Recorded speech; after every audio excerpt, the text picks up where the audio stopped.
Hi, my name is Amy with WTI. And do you find yourself maybe having trouble falling asleep at night? Maybe your eyes feel strained when you're on screens too long? Well, these can be a solution for you. These are blue light blocking glasses, and I tell you, everyone should own a few pairs of these.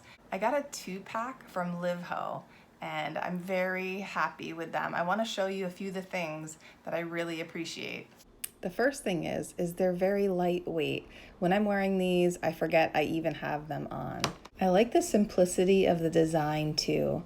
And even though it's the same shape, it looks great on men as well. So in the pack, you get this blue light testing card. And so let's use that.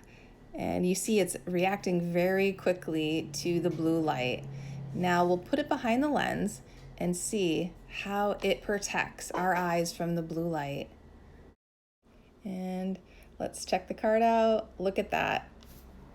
Be good to your eyes, protect them.